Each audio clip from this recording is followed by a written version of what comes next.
Hey there, it's Erin, and I've got some exciting news. We are actually all getting excited and preparing for the latest Salgado to arrive. If you don't know who that is, that's actually Rachel, who is our podcast editor. If you subscribe to our emails, you then remember her from her awesome weekly emails that recap the podcasts that come out. So Rachel's been our right hand woman for years, and she's welcoming little Isaac into the world, who will join his brother Ian. And so we thought is a great opportunity. One, we want to give her a breather. She needs maternity leave. She needs to walk away from editing. But we notice how many new listeners, or maybe even old listeners, go back and listen to old episodes. And we've got like 200 episodes. So it's just amazing when we look at our statistics, how many people scroll and scroll and scroll and scroll and go even all the way back to episode 1. So we thought this is a great opportunity to sprinkle in some of the best, most listened to episodes that people just love, that they keep going back to, that also are probably, a year plus old. And so we want to make it easy too for you, so you don't have to scroll and scroll and scroll. So without further ado, I hope you enjoy this podcast from the vault. This is not Jeopardy. They are not looking for, they answered it correctly. They got the right answer. They're asking a questions to fill space to ultimately see if they can connect and trust this person. It's really about connection. And I don't mean connection in a like, we both went to Yale. Our brothers are both firefighters. No. Not that kind of connection. True connection is like, I came out of this interview, yes, feeling like they're competent, but also feeling like there's somebody that I could work with, or my team would work well with, or I trust.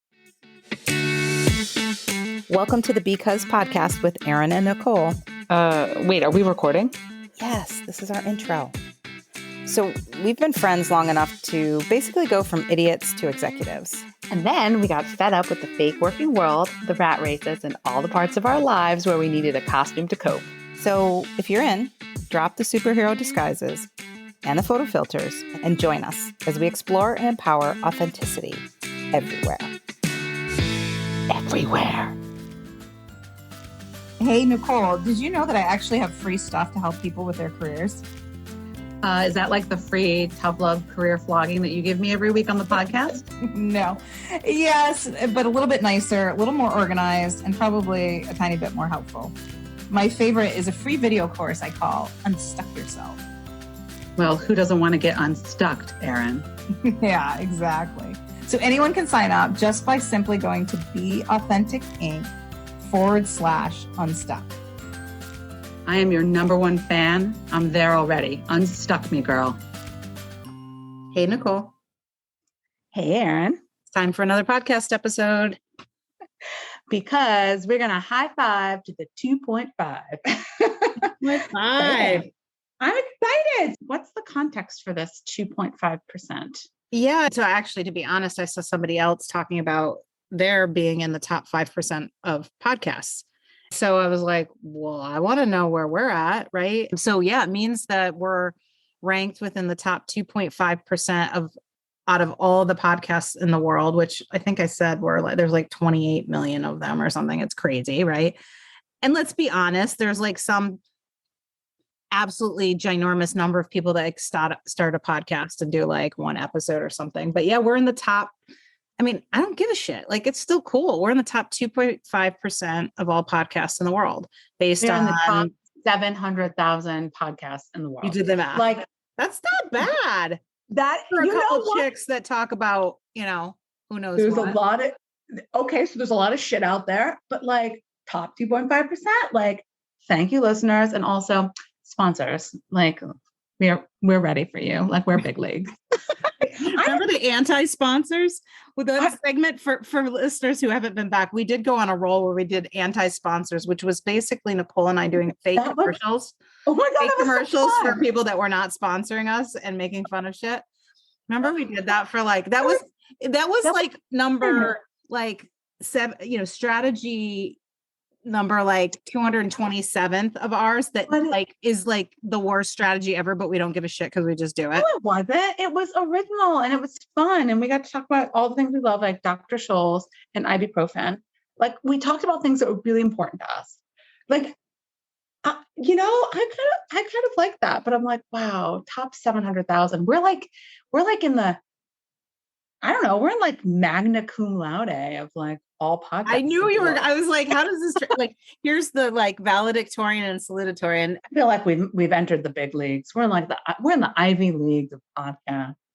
here's the annoying boob in me. Like, here's the inspiring message, people. Like, even when you feel like you suck and you're in, you're not like doing all the things you're supposed to do to promote it, and you see other people doing more things, and you see Nicole putting a pen down her throat. Having fun and doing what you love and giving yourself a space and a place to do that isn't really important. For me, this is a huge creative and therapeutic outlet and a way to connect with people.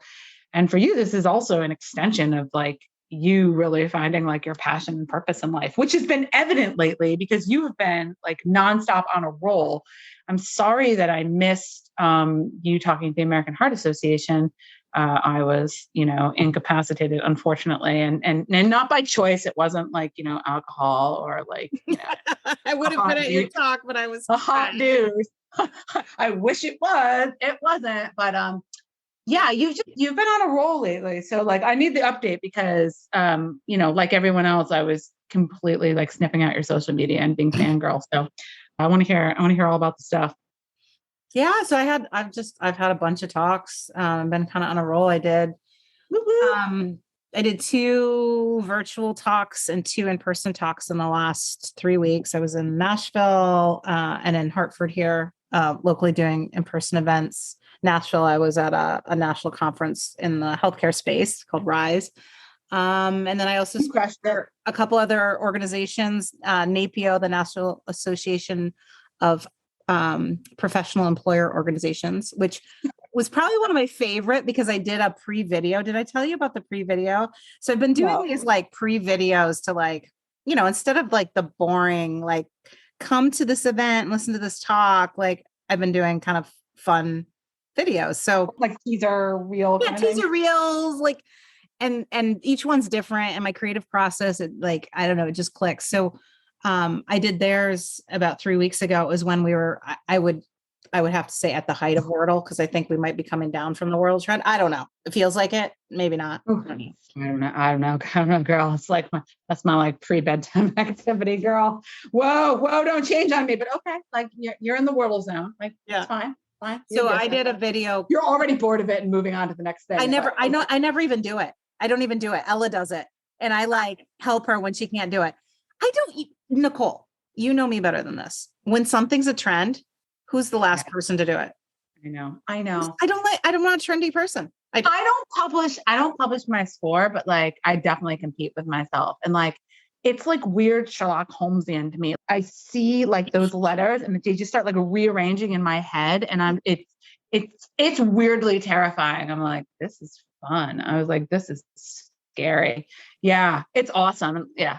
Okay. But all right. So Wordle. So I did a spoof on it. Oh God. I did Weirdle.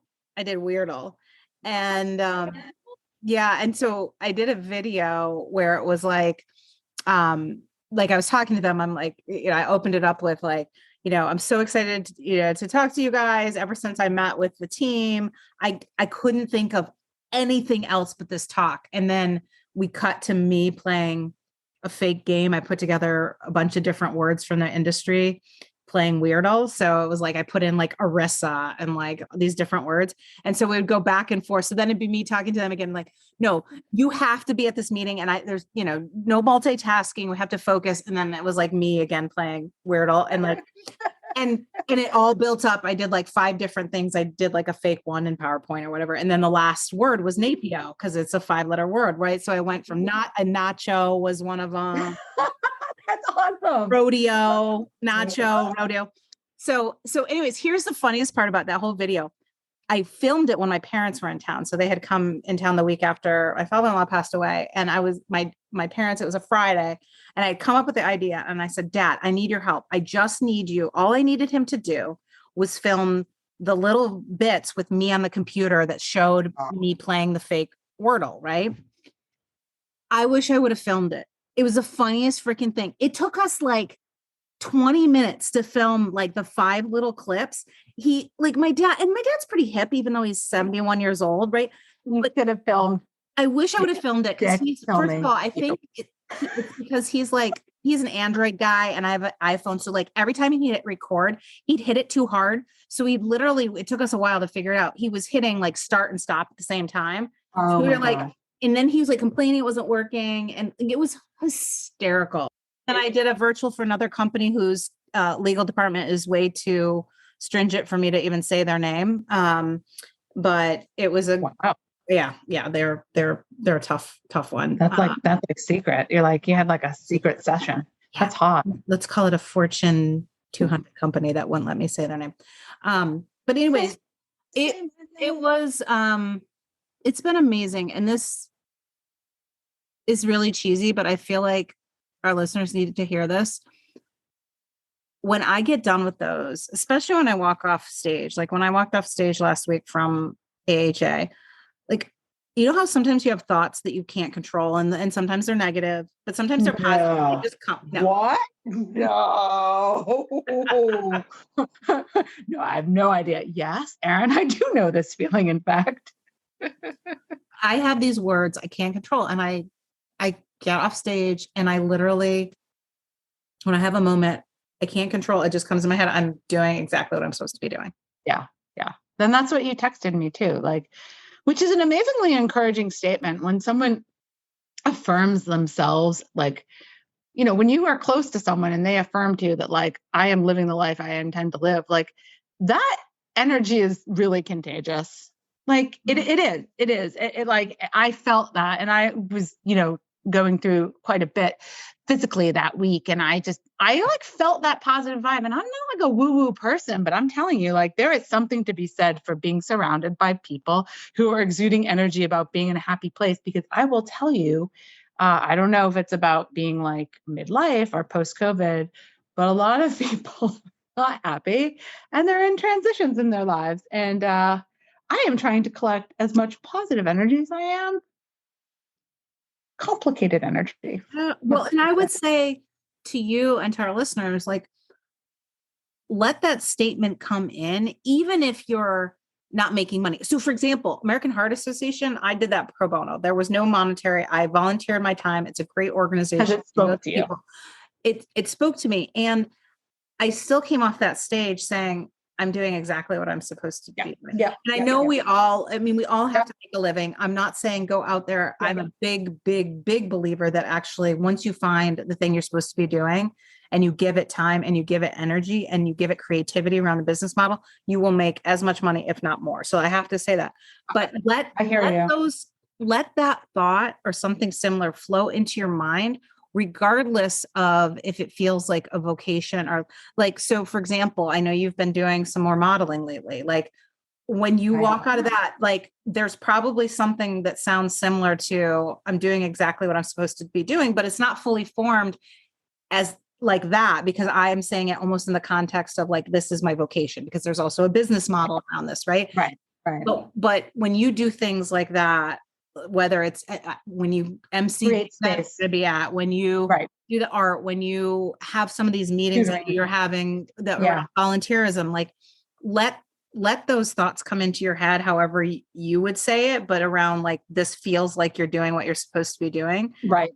This is the challenge, right? Like it is about making money and having a career. And a lot of it is wrapped up in identity, but a lot of it for me is just productivity, is like feeling like I'm a useful person in the world and having a creative outlet and like allowing myself that space to do that, sometimes with money or with not. But like, okay, we all know I'm turning 46 on Saturday. We all know. we all know it's my birthday. By the way, everybody, 46 April 2nd, by the way. But you know, as I do every year, I document my progress as a human. And I posted, you know, a picture that was taken by a professional photographer.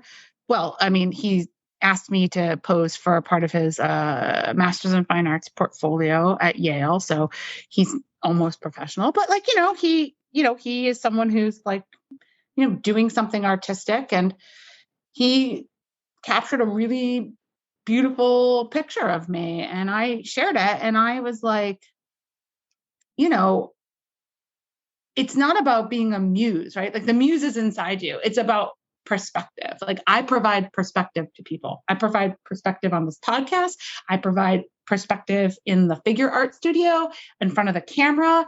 Like that is what I do, is provide perspective. And like I am just looking for those places and spaces where I can be perspective. Like I can say the same thing. Like I've been really enjoying doing a little tutoring. Like I got on the horn last night with a kid from USC in California who's writing some kind of like thesis about mission creep and microfinance. And like one would think like, what do I know about mission creep and microfinance? Well, I know a hell of a lot. I'm a development economist. Like spent a long time thinking about this stuff. And like, here's the funny thing about like being an economist for so long, or anything professionally, is you know how to ask good questions, right? So I'm kind of like, he's completely overwhelmed at like the concept of what he's taken on. And I was like, okay, let's just start asking really good questions. Like, how do we form good questions in economics? By the end of this, he was like, it's like, that was the most useful hour I've spent, in my entire college career. And I was like, remember that when you're somebody's fucking boss and, you're trying to decide whether or not you, I don't know, hire somebody with experience or don't, or, are having a conversation with someone about something interesting. Like, I was like, take that mindset with you, that there are people that you can learn from in life who have experience. You may be paying for something, I was like, remember that today. But it was a great conversation. And I got to riff for an hour about mission creep and microfinance. And, like, is it, truly alleviating poverty or not? Or like, are we even asking the right questions when we think about the literature? And like, it was a really great time. And like, sure, I made like $75, but like at the same time, I'm like, it was awesome. It was fun. And here's the thing, what I love, and I so love, and I want our listeners to hear, like, oh my gosh, all these things, like doing the things that are an intersection of things you are good at and that you love to do, like this. Like like the modeling and the posing, like meeting with people and advising them on nonprofit stuff that I know you've been doing. Like, keep doing that. And then here's the thing: there are business models abound. And as you start to do these things and you experiment and you see what you love to do, what you're good at, but also where there's demand, and then and people can actually pay you for this, like.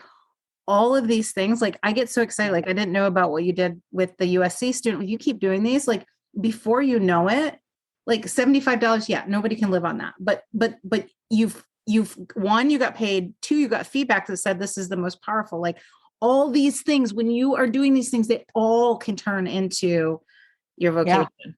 Yeah. And like, I'm allowing myself to explore. And like, I had talked about this earlier and then I like backtracked on it. Like the last episode, I was like feeling really down on myself. Oh yeah, the one where I Will Smithed you? Yeah.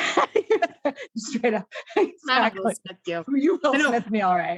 Rachel, our editor was like, ooh, I kind of saw your nasty energy change or heard it or whatever when she was editing. I was like, I was totally a bitch, wasn't I? Sorry. Oh, I mean, look, we all like get in those like toilet bowl moments where like we're going down the toilet bowl and we have to like, swim back up to the surface, counter current. Like I have had like a couple of, I don't know if it was spring or what, but like I've been, I started to feel like I'm giving myself permission not to like beat myself up at night or to explore a little more. I had originally started doing that. And then I went down this like rabbit hole. And part of that, Erin, is because I was doing a lot of interviewing, and I have to tell you, it has been an education. Like part of my like Debbie Downerness, now a bit of liberation, had to do with like some of these experiences I've been having interviewing. And I think we had talked about wanting to talk about interviews. And I think that is something that we should land on today. Also because we as a society have just lived through like literally the worst interview ever. Like Ketanji Brown Jackson, SCOTUS hearing was literally the worst job interview I've ever heard of. I voice texted you the other day, right? Like, so Nicole and I are both big NPR listeners. I was going somewhere during the day And I can always count on her to, like, if she hasn't listened that same exact segment, she's been on there. And I voice texted you. I literally said out loud probably 8 times. Again, uncontrolled thought that literally came out of my mouth while I was in the car by myself. I kept saying the same thing. All I kept saying was, oh my God, this guy's such a douchebag. I don't know who you're talking about. I couldn't. I mean, it was different. It was different. It's not like there was one DB. Like there's a lot of douchebags. There's a lot I'm of douchebags. sorry, but the passive aggressive, condescending, weenie, like saying to grandstand, like, oh my God, I was just grandstanding. Disgusting. Okay, and I'll add on to that. Like some of the other things that came to mind that I've encountered also are people who are openly hostile, probably threatened by the person they're interviewing, right? Accusatory, like wholly unqualified to be interviewing. Yeah, conspiracy theories thrown out that weren't relative, like non secular, what PowerPoints, whiteboards. Let me tell you, Erin, I feel like Ketanji Brown Jackson a little bit. I've absolutely been through this, like recently, like, but like to a similar degree, but I was like, I feel your pain, honey. You are a super qualified individual. You represent something new and different, but also staid and contemporary, but historic and ideal, the best of what the society has created. Like we helped create you as a person and create this opportunity for us as a nation. And now we're trying to bring you down. God damn it. Well, and I would say for all our listeners, if you go through an interview that's anywhere close to that, if you're not interviewing to be on the Supreme Court, then walk away. Like, it was like, exactly. Like only because she's going to be on the Supreme Court should you withstand. But any other situation where this is some sort of company that you're like, get the fuck out.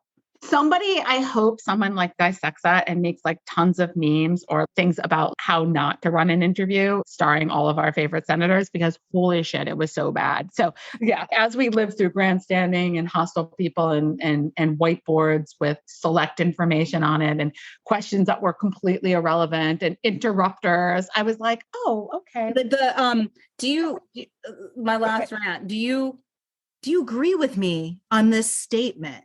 And it's like, and then they go on for some like grandstand. And it's like, no, you're not going to get her to like say, yes, I agree with, like, you're not even trying to subtly move the witness. You're literally like, let me say the stupid ass things that I want to corner into and ask if she agrees with it. Like, she's not that stupid. No, right. She's not going to be like, she's not that stupid. And she's also very aware that, like as most adults are, is that we are not responsible for the action of every single thing and every single person and every single organization and every single decision that is taken within proximity to us, directly or indirectly. That's just a ridiculous thing. No corporate executive is going to own, everything that everybody does near them, right? Nor is she going to own, everything that happens in the justice system or in every organization that she's on the board of, and nor should they. And like, God, if you were sitting in an interview like that, my God, walk away. Maybe even get your purse later or whatever. Yeah, seriously. As we say in my family, being Italian, is like when we run into situations that are just like openly ridiculous and are just like absolutely distasteful, we're always like, needs garlic. I was like, that needs garlic. We were all like, that needs garlic. A whole boatload of garlic.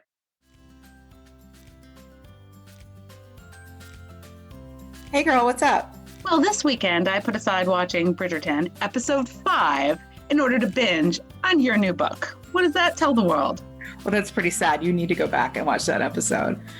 But yeah, the book is out. You Do You-ish is out on Amazon, and I am blown away by the feedback that I'm getting on the book. You-ish is awesome because You-ish finished this project in a super timely manner and delivered us something that is delicious, devourable, funny, easy to enjoy, and it's practical, and you get a lot out of it. Maybe not as much as Bridgerton episode 5, but it's pretty good. Pretty close. Well, check it out, guys. More stories about Nicole in there, more fun, more inspiration. You can simply go to Amazon and search You Do You-ish. Enjoy. here's the good news. I came prepared because we talked last time about wanting to talk about interviews. And what about giving our audience my 3 top tips for one for before an interview, one for while you're in the interview, and one for after. Like these are my like, if you had like only 5 minutes to spend with me, like here's what I would tell you to do. Lay it on me, and then I'll tell you my like worst Zoom interview story. So. All right. So tip number 1, which is for before the interview. Yeah. Most people, especially if they get in their head, try to start to think about what are all the questions they're going to ask me and how am I going to answer? Like, what are those behavioral? Like, tell me a time when you had a conflict with a worker and how did you, right? And these are things I should think about in advance, but don't because I'm resistant. No, you shouldn't. You shouldn't. I shouldn't. Here's my tip. Here's how I coach people instead. Okay. Instead of trying to think of all those situational questions and then line up one for one, the story that you tell, and then the chance that they're going to ask the question you're thinking of, like you're probably going to hit like 2 out of 10 that you prepped. Okay. Instead, what I coach people is actually to build your story library. So instead of thinking about what they might ask, go into your experience and think about, from your lens, what are some stories of things you've done? That, can start thinking about what are some of the biggest projects you worked on? What are some of the, stories you tell at the happy hour a couple of years later that you laugh at, which usually means there's some sort of like chaos that you triumphed. What are some funny stories? What are some, stories, if you think about some of your best leadership stories. So actually think about, and I actually coach this with storytelling in general. It starts really with your story library, because here's the thing. Almost every situation / story that you come up with has 2 to 3, if not more, I would say 2 to 3 minimum angles that you can use to make a point. Let's say, you were going through a big project with a client of yours. Okay. And, you had challenge XYZ come up and, you tell the story all the time because you remember it was really big and all these things happen. My guess is that you have an example of a time when, you had a conflict with, a fellow coworker. You have an example of a time when you weren't giving a lot of direction. It's so much easier in general to take those stories that you love, you feel comfortable with, and then match them to the questions that come up versus trying to think of the situations or the questions that come up and then find a one-to-one match with a story.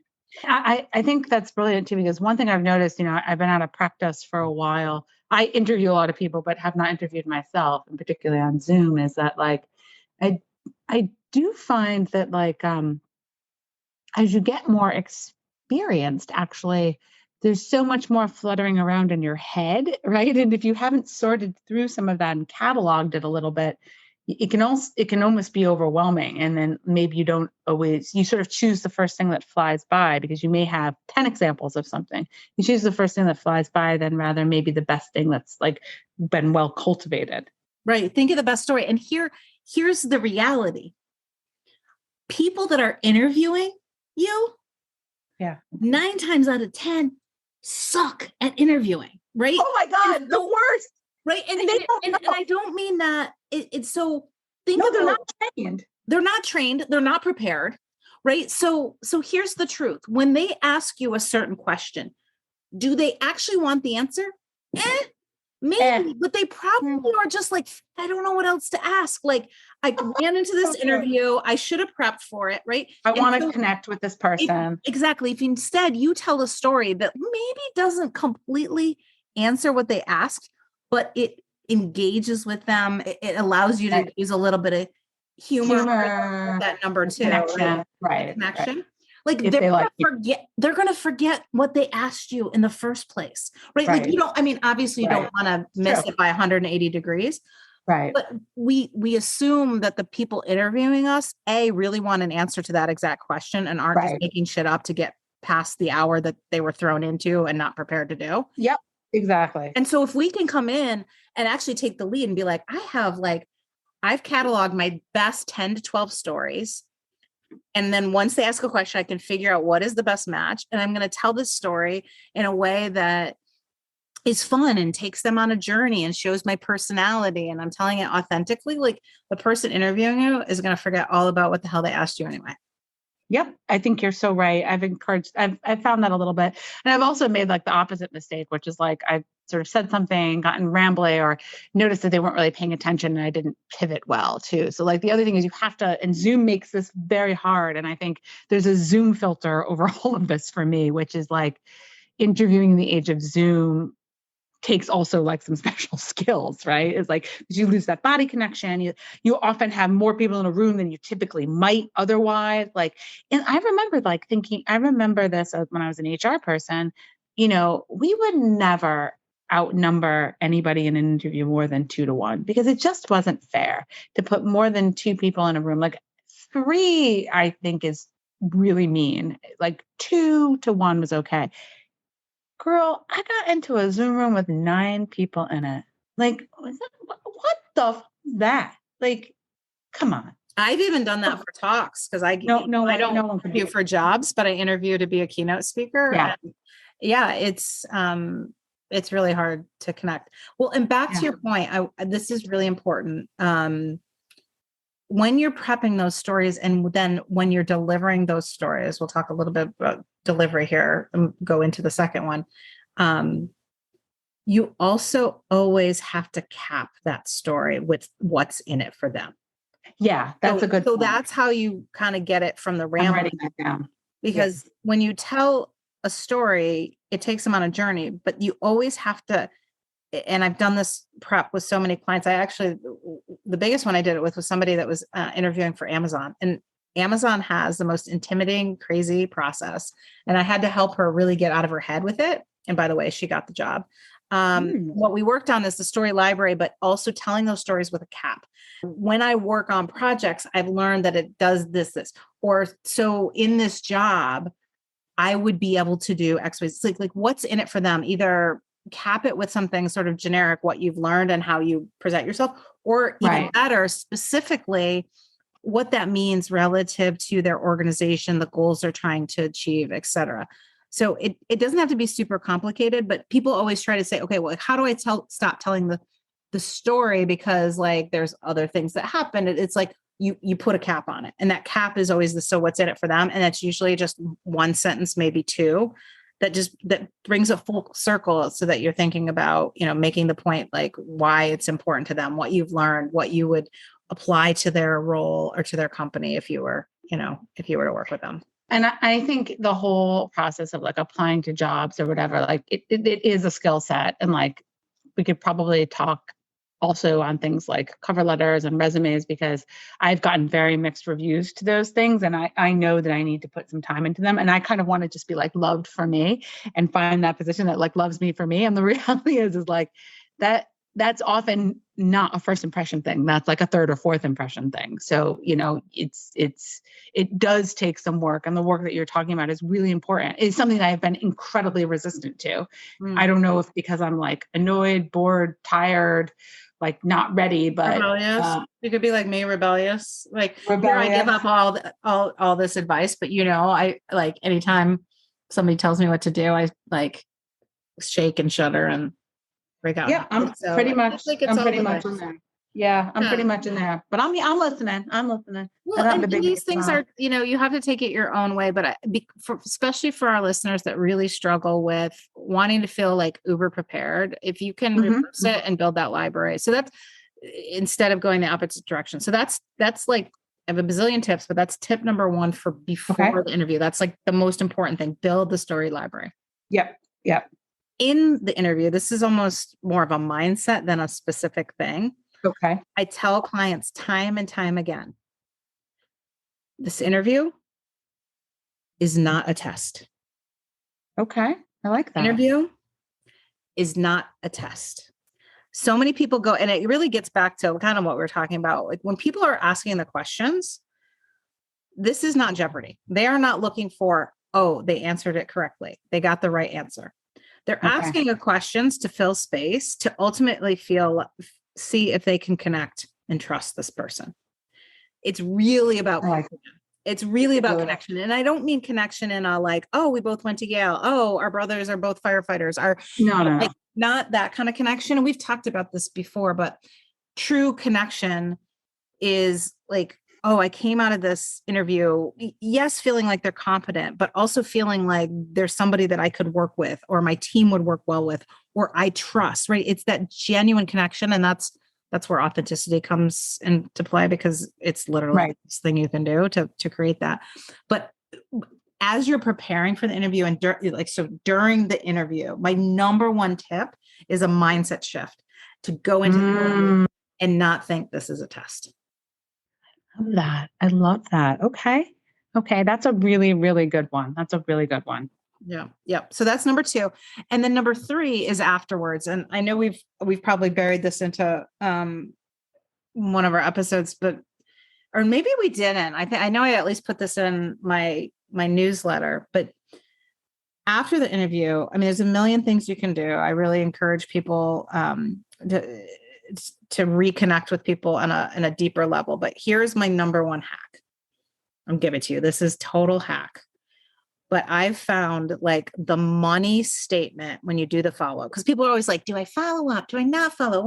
Right. Here's what you do. You do follow up 100%. It's short and sweet, but you weave in this statement. Are you ready for this statement? If you and the motorcycles rolling by my house right now. Of course they are. Yes. And the trash guys will come next. Here's the statement. Ready, people? Write this down. The last kind of statement you say after thanks, it was nice meeting with you, blah, blah, blah. If you hire me, you won't be disappointed. And you have to mean it. You have to mean it. You have to feel like you're going to kick ass in the job, right? And if you're right fit. But if you hire me, you won't be disappointed. Wow. The first time I heard that, so the reason I preach that is because I was the recipient of that one time. And it was a person that I was on the fence. It was somebody that didn't have all the classically trained stuff I needed, but I was building a team. And I also knew I needed people that could switch it, come in and do something for 3 months. And then the next 3 months, do something totally different. And I was leaning towards her, but I was sort of feeling like, am I under hiring this? Am I going to regret it? And she wrote that in her email to me. And I immediately, I saw me and her. I saw somebody like me who had been taken a chance on, didn't know everything and had crushed it. And it just gave me this feeling of like, this is somebody that gets stuff done and is going to do what it takes. And I'm not going to regret it. And it put me over the edge. And ever since then, it really stuck with me. And I again, it's not a statement you put out if you don't feel like you have the substance, but I've had clients use it, and I'm not saying that was the only thing that worked, but it's a really powerful statement. It's also a powerful statement because I'm thinking in the context of like, who would I want to say that to? And it's a litmus test for the kind of jobs you do want. Like, look, a lot of people throw resumes out there like crazy. Like I'll see job postings or I'll talk to someone and they'll say, oh, you should consider this position or whatever. And, it's been up for an hour and there's 600 applicants and you're just like, okay, people are just, throwing their resume and their cover letter in there without really thinking. And, I think to myself, like, if I had to write that in an email, like that better be a job I really want. And if I don't, it's a little bit of an "I love you" statement, right? It's a little like, you better be ready to take the job or be ready to negotiate. Like, and by not saying that, you also may be saying to yourself, I need more information, or here's what I would need to make this a good fit for me or to be successful. Like, that's a really interesting sort of self litmus test too. Cause like I've been doing that a lot myself, which is having things materialize or, get close or talk to people about opportunities and then just be like, nah, it needs garlic. That's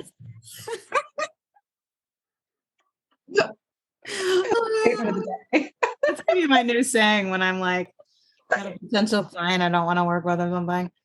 Exactly. Just say that because I know everybody's going to be like, what? Like, what does that mean? Oh, no. And here's the thing. I actually use, back to this statement, it isn't just for interviews like the traditional. No. You could use it if you're in a sales role and you are 100% convinced you have the best solution. I use this verbally. I met with I got a speaking gig in October with an organization that speaking bureau brought me to. And then I, quote unquote, had the pre-meet like interview with the client to determine if they wanted to select me. And I said that in there. And to be honest, I didn't just say it because I was like, oh, that's my catchphrase that like seals the deal. I said it because I have so much passion that I know I will absolutely crush it for them. Right. And at some point, you just can't encapsulate it. It is a little bit like an I love you. At some point, you just burst and you're like, I don't know how else to put this. Right. Because I am so convinced that if they hire me to speak, that I will be the biggest surprise and delight speaker that they could have ever imagined. I just have so much confidence, right? And sometimes you just don't know how else to package it other than something like, if you hire me, you won't be disappointed. So I actually use that, verbally on a conversation, because I just, I'd gotten to the point, we had a great conversation, but I know they're looking at 1 million people. And I was just like, I'm just so convinced. You put your heart on the line, and what more can you do? Like you've basically committed to them sort of single-handedly, and like, there's a lot to be said in that. And that may resonate with some people and not with others, but like, if it resonates with you, you certainly want to be walking into something where it resonates with somebody else, and if it doesn't resonate with you, find something else that does, that is equally powerful, right? Because that connection really does matter. Like it does, like the fit matters. It matters. It all comes back to connection. So yes, those are my 3 tips. Prepare that story library, including the cap. Tip number 2, it's not a test. It's actually about true connections.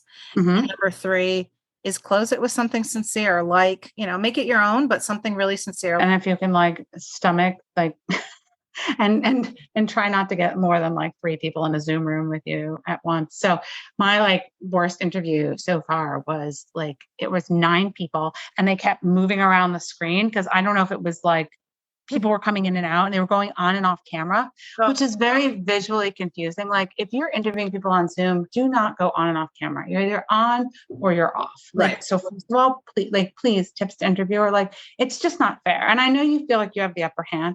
Crap, so there's 9 of them. They keep going like round and around, coming in and out.